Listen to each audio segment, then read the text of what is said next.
Yo guys, what's going on? Robert Warshak here, and I'm going to be covering what I think are the most important cards to be leaving us in this expansion.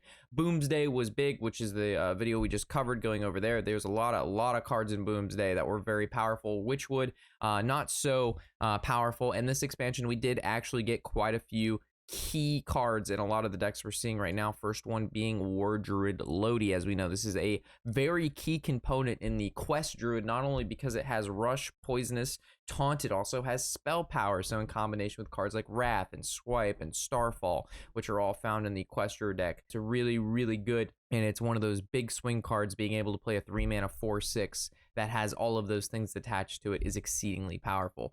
Looking at Springpaw, for those of you who really enjoy Hunter, even though it's not necessarily a super prominent deck right now, looking at like Springpaw wise, it was a very powerful card when it came out. At first, it was an auto-include into any Highlander Hunter, it was an auto-include into any Beast Hunter, it was auto-include any mid-range Hunter. Now that we've seen more of a Dragon Hunter because of the most recent expansion, Springpaw kind of went down in popularity, but we cannot forget Springpaw's shining time in the meta, not so in distant past. Moving to Zildjian, again, another card that really isn't played a ton right now, but was a very key component, very powerful card, again in the Highlander Hunter and in the Spell Hunter and in the mid-range and even Beast Hunters, just because he's able to replay all of the spells that you play that game. So we had, a time where we played a bunch of secrets, which we kind of play a bunch of secret now, but we played even more secrets, and we played the Dire Frenzy, remember that shit, and we used it on Huffer and our Wyvern and all that good shit to beat all the control warriors. So while Zildjian, again, isn't necessarily super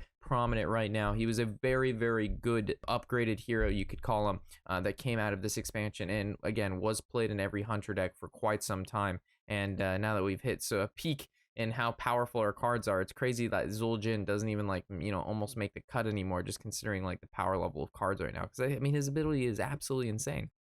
Looking at Timeout, I'm actually really excited to see this card go because I am not a fan of my opponent being immune. It's very similar to Ice Block. A lot of people was comparing it to that. Ice Block, in my opinion, being a little bit better because, it pops on its own depending on when you die. Timeout, you can use it whenever you want. But yeah, I'm just not a fan of uninteractive cards, and this is literally the definition of uninteractive. You pay 3 mana, you can't interact with the other player. You cannot kill them or hurt them or do anything, right? So Timeout was a big card in the OTK Paladin, which was the Surevolley Paladin. So looking at Surevolley Paladin right now, look at that, Surevolley's gone. For those of you who really enjoy the OTK decks, and especially the OTK Surevolley one, this deck will no longer be a thing in Standard, obviously. For those of you who are not familiar with the combo, because it's not necessarily a really prominent deck right now, played Surevolley for 0 mana because by the time you would play her, you played a bunch of spells, you Baleful Banker it back in the deck when you have no cards left, and then you would Holy Wrath your opponent's face for 25 because that's how much mana this card costs originally, and you do 25 damage. You play two Baleful Bankers, you do that twice, and you can do 50 damage to your opponent over the course of 2 turns. So it's a lot of damage. It was a very prominent OTK deck at one time, but it kind of fizzled out. But it's definitely worth mentioning because this is a very powerful Paladin card. Looking at Seance, this is actually a very good priest tech card that people are playing and have played. It was found in the Chef Nomi Priest, which again was a very high caliber, high skill cap deck not too long ago. It's played in some Highlander Priest, and it was played in Mass Res Priest, and it was played during the era of when the wild cards rotated into Priest, because you could Seance N'Zoth after you Emperor Tharzaned him. So Seance is a very good card, and I think, I'm going to miss it because you can use it on your opponent's minions and your minions, so you kind of have a lot of counterplay potential here.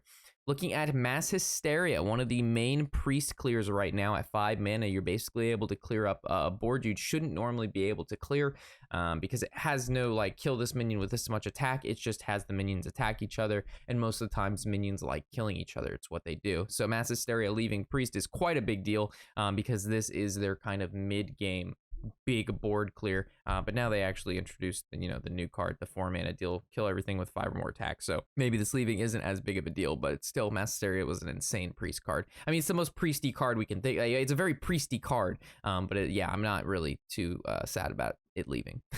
Looking at Spirit of the Shark. A lot of you guys really didn't like the Shark. I was a big fan of the Shark. It made a lot of fun and wacky plays, and made a lot of good highlights, and decks that shouldn't work made them work because of the ability to just generate stupid amounts of value with it. It's really good in the Mill Rogue and Invoke Rogue. It's quite nice because you invoke twice. With the lackeys, it's insane because the lackeys are exceedingly powerful and they all have battle cries.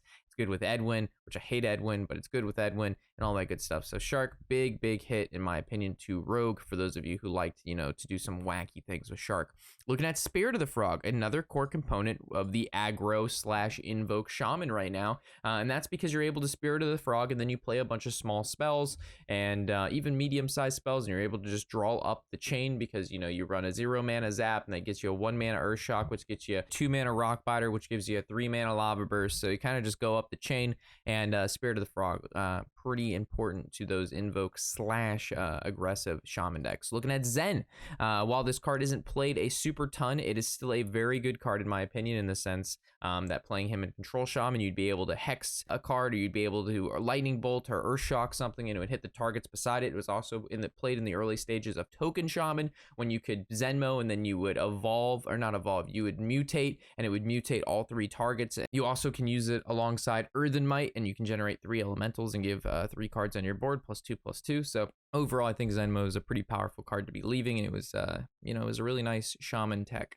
Looking at Lickem, this was a really nice early game shaman weapon. It's basically a 2 mana, deal 9 damage if you're overloaded when you attack. Normally a 3 durability weapon for 2 mana is just generally really good, and again, if you have overloaded mana crystals, which isn't really hard for the aggro shaman to do, it has +2 attack, so a 3/3 for 2 mana is absolutely crazy for a shaman aggressive style weapon. And then looking at our last card, again, this wasn't as strong as an expansion as Boomsday was, and that expansion was just insane, but I still think this expansion was overall stronger than Witchwood, so it kind of falls in between the 3. And last one, we have Grim Rally, a Warlock card. This was found in Zoo Warlock for a very long time. It was a key component of the deck. It's kind of fizzled out because Zoo is not that strong, but I've actually seen a recent a surge of Invoke Zoo Warlock. I've been playing a ton of ladder and I've seen that deck quite a few times in one day, running to Grim Rallies, and it took me by surprise, and it's really good because the Warlock Invoke summons a bunch of 1/1s,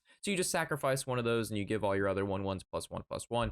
So overall solid card, and it was again a really good staple in Zoo decks, and I still think it is a pretty solid overall Warlock card that we did see a lot of in the early stages of the expansion. So with that, if I happen to miss anything, please let me know in the comment section below. I try to, again, pick out as many high caliber cards and cards to remember as I could in the decks that followed into them. So yeah, with that, thank you guys for watching. If you enjoy these type of videos, throw a like, because I enjoy making them. I like reviewing what we're going to be missing out on. And yeah, the meta should be very interesting in just a week's time when the new expansion hits. So thank you again for watching. I'll catch you in the next episode. Of course, I'm Robert Warshak, and happy whatever the hell day it is.